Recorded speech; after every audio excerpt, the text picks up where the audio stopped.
Uyu ni muikari wa itura ria Maili Tatu, muhaka-ini wa Isiolo na Meru, akigeria kuhoria mwaki na tiri niguo kuhonokia nyumba yake. Kuringana na aikari aya, mathaa ma thaa 10 cia rucini nirio mikoretwo nyire itura-ini riri na mahahura aikari na njira ya kurathukia mishinga. Ihinda ritari coho, mikoro iyo yagwatia mwaki uria ucinire nyumba kenda na mora kuhuthira ngari iria aikari matanahota gukurana. Tulisikia mlio wa marisasi iko imepigwa kila mahali, walikuwa watu karibu 40 hivi.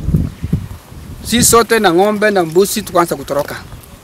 Lakini maajabu kama kuku, chakula, nguo, vitanda yote imesomeka pale. Siwezi jua, lakini walikuwa wengi, nilikuwa nawaangalia sababu walikuwa na matozi, nilikuwa niangalia wakati huo, sio kuwa na wasiwasi wakati huo. Nilikuwa naangalia wakija kutuma moto kwa mboma, nilikuwa nawaangalia, walikuwa watu wengi na walikuwa hapana sibiza, walikuwa naongea tu na waliongea Kimeru. Sasa hii mwaka yote mimi nimeangamishwa, nilikuwa nikajenga nyumba nyingine pale. Sasa hii nyumba nilijenga hapo ndio umesikia leo usiku wa kuamkia leo kugua kitu saa 10 ndio walikuja watu wengi. Guku magitara hathara matekumenya kuria mekuigirira mitwe yao gwatuka umuthi. Aikari aya marona ciiko ici iri njira ya kumaingata migunda-ini yao, kuona ati makoretwo makienda kuhamurithio kuma mwaka-ini wa 2013.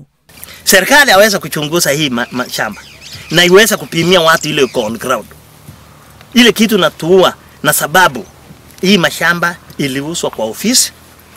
Mtu iko na namba na hajui shamba mahali iko. Alafu watu wanaingia ugofu. Alafu mtu ile iko juu sasa hewani hajarudi chini anatumia pesa yake. Kuna watu wawili watatu ambao wale wako kwa hii mambo ndani. Kuratwika migunda gicigo-ini giki ni iraitirwo mata ni gukorwo ikuhiriirie tauni ya Isiolo iria irathie na mbere na kwaramia wonjoria wayo utuku na muthenya. Ngiribotera Inooro TV, getwo Karo Kinyugo Mwaura.